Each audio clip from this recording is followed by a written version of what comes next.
Chinese meals, European meal. There's no warnings. Yes. There is. Up in like... There was snow on the desert road. Yeah, but we're not going on the desert road. No, we're not, but it's like up that way. No, it's gonna be cold. I'm like, it's not. It'll be fun. Yeah, no, it's sweet. Oh, it's just called Stretford House. Sorry, I was putting in a name that was way too long.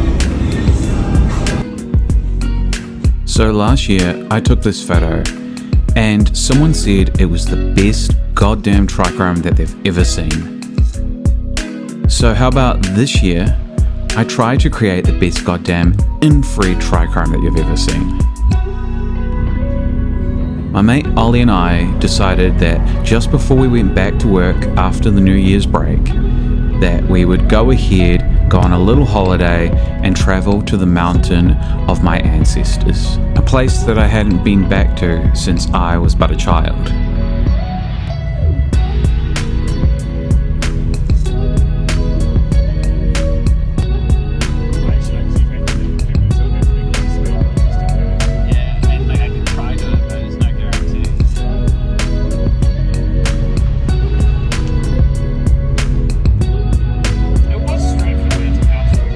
Okay, so you might have possibly seen my last video about trichroming, where I said that I did the best ever damn trichrome photo that you've ever seen.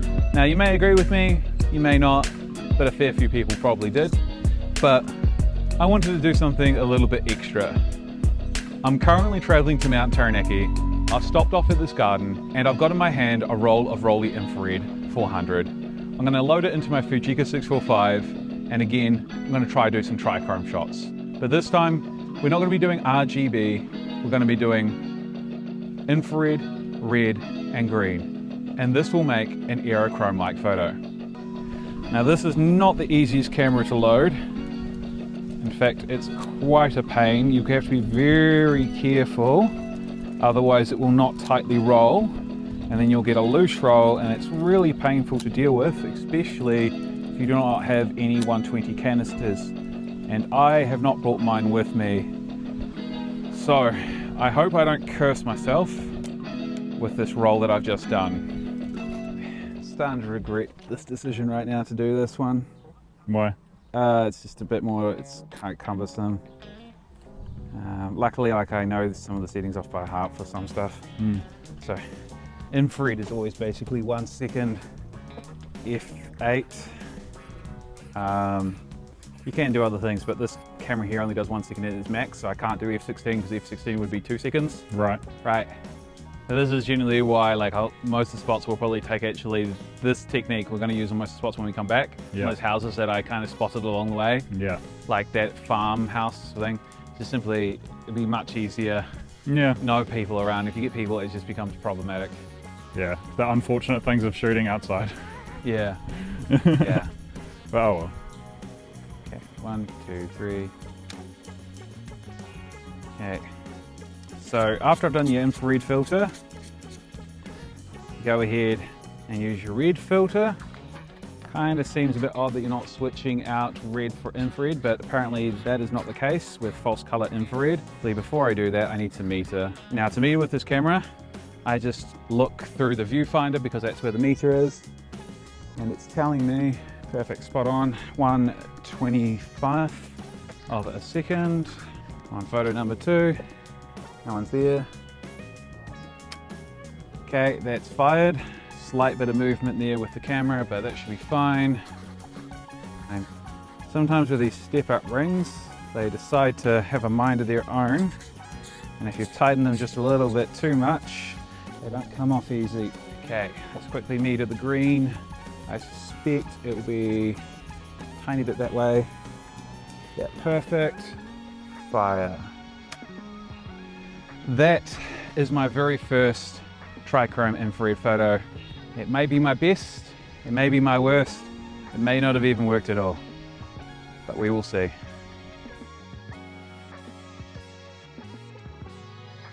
Or will we be? I mean, that too. Yeah. Could be me. It's gonna be me. Okay, let's pop these back in here for safety. I'll take the filter off when I next need to.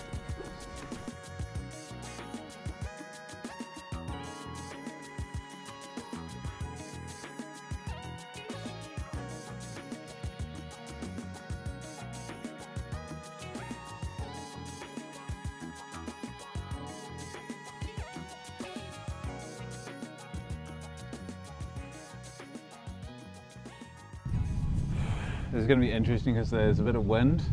Yeah. And the trees will move. So there's going to be some fragging, but the benefit is this is a very wide lens. So by the time the image gets on there, the movements are a lot more minute. So I'd say, and if you're kind of going there, because the wind's coming from this way, you kind of, like, at least these ones here in the middle of your shot should still remain relatively still. Yeah, some of it will be relatively still. But if you look through here for a second, just actually have a look through. You're all good. Can you see the frame lines? Yeah, I can. And now you see how wide it is? Yeah, fuck yeah. It's there's a reason why it says wide. Yeah. Yeah. Alright. Yeah. Do you want me to pull this camera back a little so that you're not, the top of your head's not like... Yeah, you can do that. Yeah, I'm good this time. Good this time. So. I'm good this time. So I only actually get 5 photos out of this in total because it's 15 shots, but remember 3 combined to 1. Yeah. Yeah. See, I can do maths. Interesting. Yeah. Okay, got a bee on me. Oh, behave. Okay, it's flown off me now. So we'll have like 5 photos for the return trip, 5 photos today. Cool. Plus whatever else we just shoot. So I think 1 photo from the bench thing we're going to next, and then 2 of the mountain whenever that is. Yeah. Could always do 1 from like the hotel or something. Yeah, we'll see what the view's like from the hotel. Yeah, because I've got shots of like Mount Fuji, and like some of the shots, the best shots aren't actually with like just of Mount Fuji because it's kind of boring. It's just like, oh, there's a mountain. Instead, some of the best shots are like, I've got this one and it's like Suzuki on one side and some other Japanese brand on the other, and it slaps. It absolutely slaps. I don't need to meter that a second time because I know generally the gap between this one and the other. So my 6th photo. There we are. I really hope I haven't fucked this up. I think I'm all good. Do you want to take any photos with that? I've been looking around, like nothing's really like standing out that I'm like... I got one. All right. I just want to take 1 color photo to kind of show the difference. Actually, might zoom in with this one.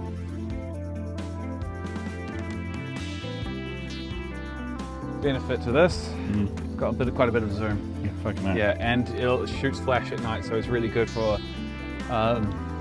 taking photos. Yeah. Alright. Oh, bastard, I should make sure that's popped in properly.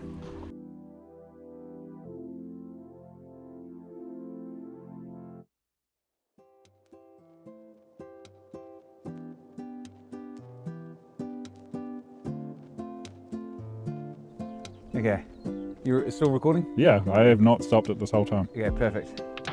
Okay, so on infinite, I'm on that. Okay, it's 1 photo. Oh, bastard. Thing moved. Fucker. It moved? Yeah, this moved. The leg. Oh no. It moved. I don't know how much, but it moved. So you've got to be really careful with like fawnage. Yeah. Oh, bastard. I'm just going to continue shooting it as is anyway, and hopefully it lines up enough in post that it's not a problem. Yeah. Okay, so I think I'm gonna hedge my bets. Say no. Okay.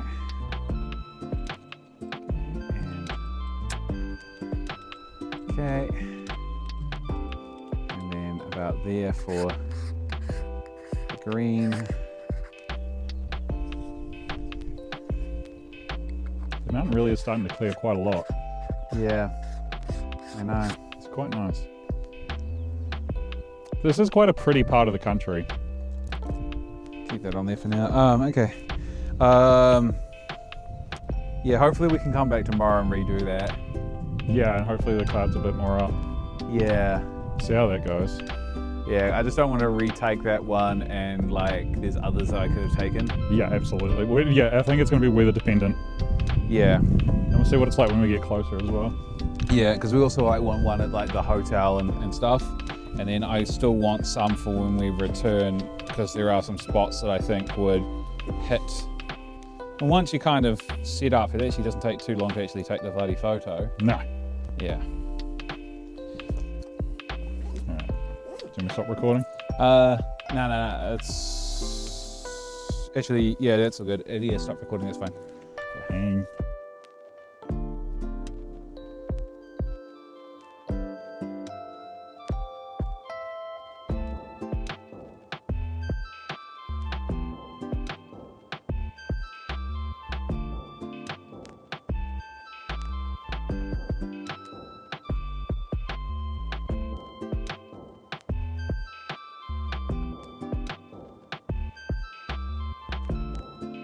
There is a bird, isn't there? There's multiple, yeah.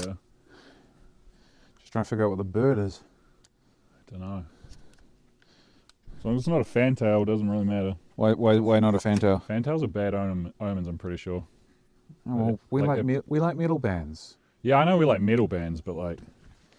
This is going to be interesting because I usually would take infrared, bright sunny daylight. Yeah. And I can't exactly do that here. No. But I just know that if tomorrow it's probably not going to be like the greatest weather when we're here, and I don't really want to like come back for it. So essentially with infrared, you can push it in post. Well, with any black and white film, you can push it in post. Yeah.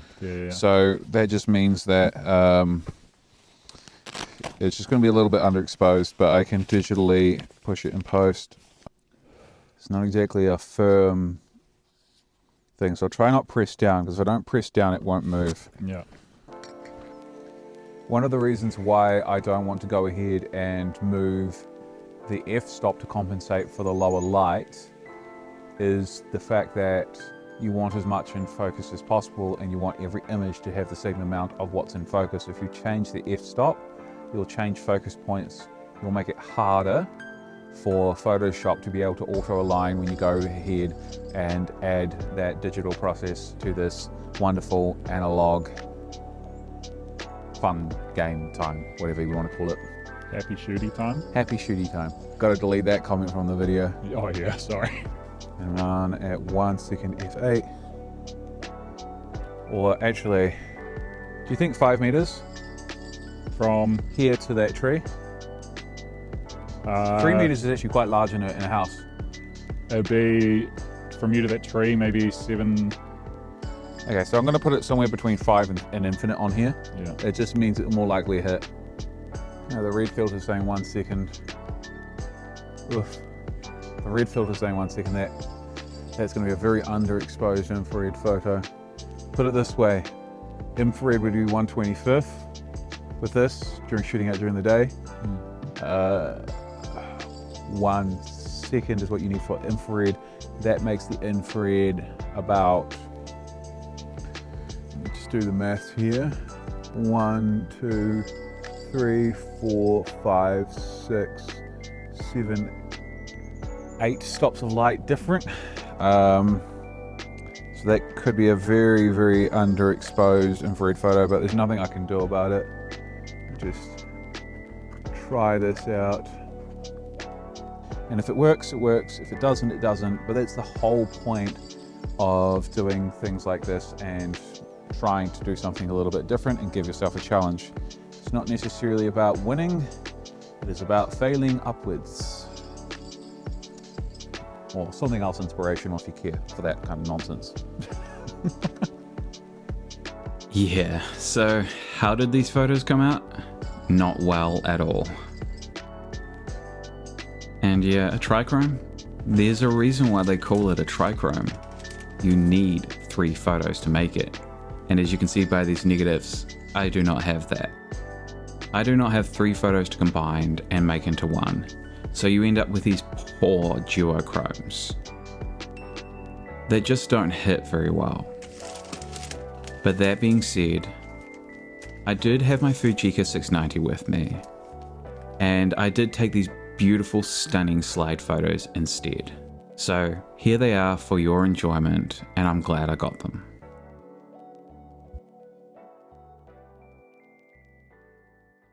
That is the final photo. We will see in a little bit how that very first roll went. It will have some misses, it will have some hits, or it could be utterly shit.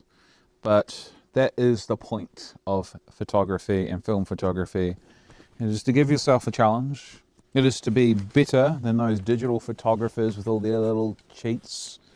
It is to be a man of intelligence, a higher echelon mind, as some would say.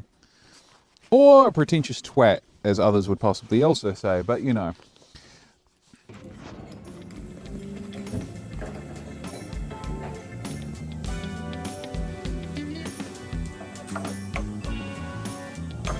Hearty breakfast.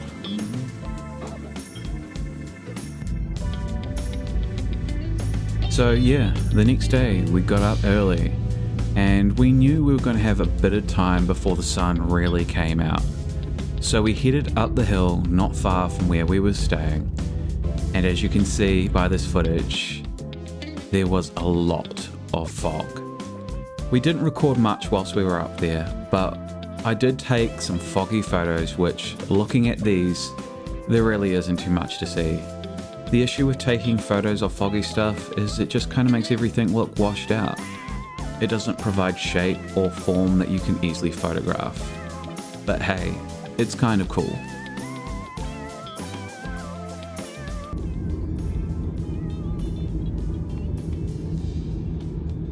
Little crash.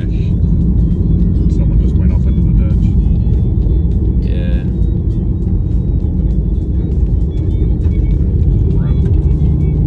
The houses. Yeah.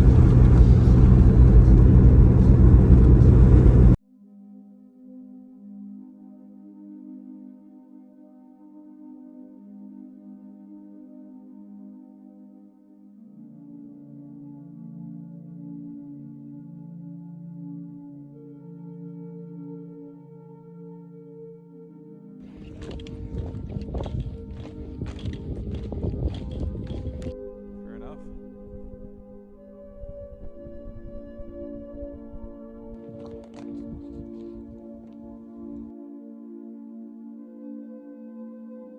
Slowly dropping.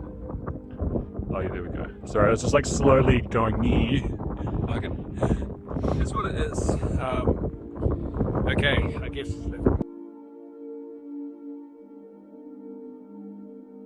As you can see by this foliage, the wind is rushing around me.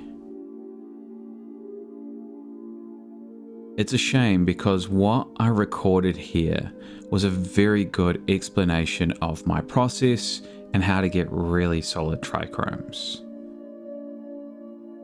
But the audio was unsalvageable.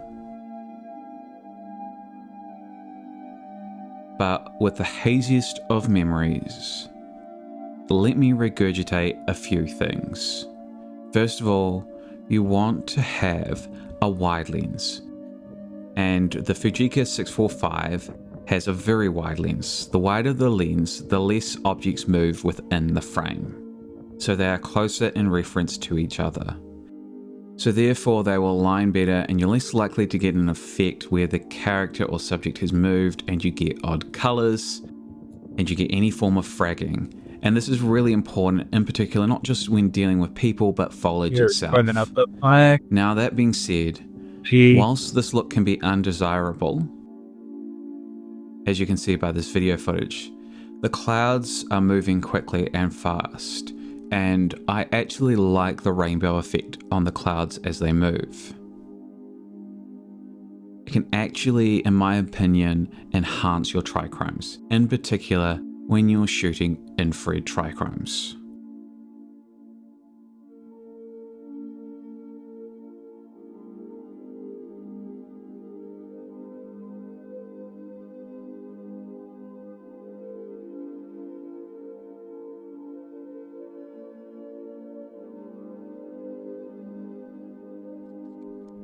Trichometry is not for the faint of heart.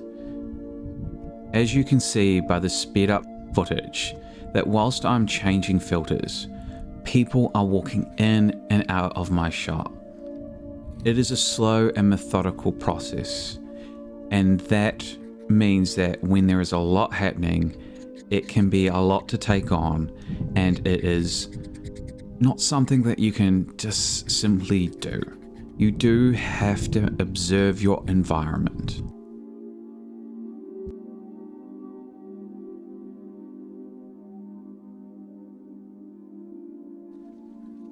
So by this point in the day, I had finished shooting the Trichromes, but that doesn't mean that I didn't have film. I had some Ferrania P33, and I was looking forward to shooting this film.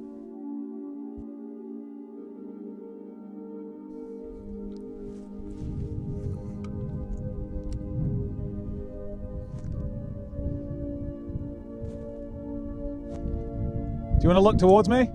Yeah. No? Okay. You're absolutely tiny in this, by the way. Okay, heat up.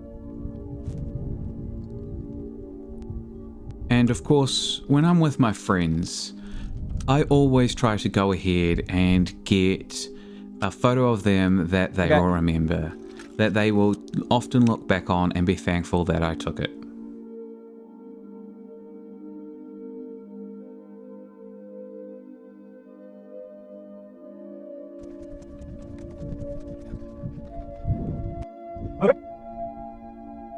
And of course, I do try to get my friends to take photos of me and teach them how to use my cameras, which is a really fun challenge just to quickly give people the ability to use these cameras, which can be quite hard. But I really like this photo that Ollie took of me.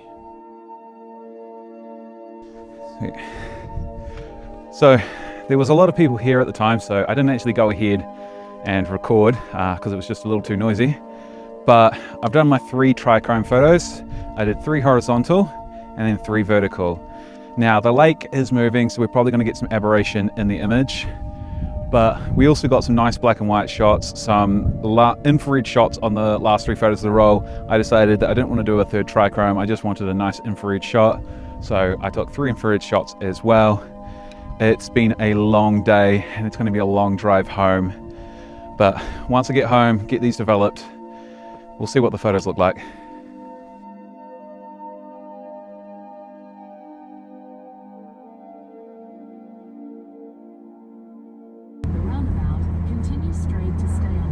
And with that, we made our way down the mountain, and then it was a 5-hour drive home, which was pretty darn long.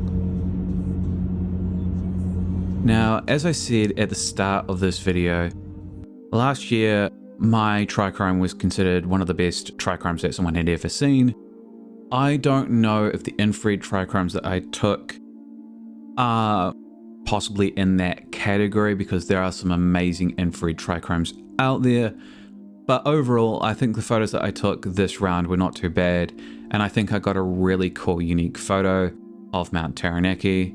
So as always, it's been real, guys. Until next time.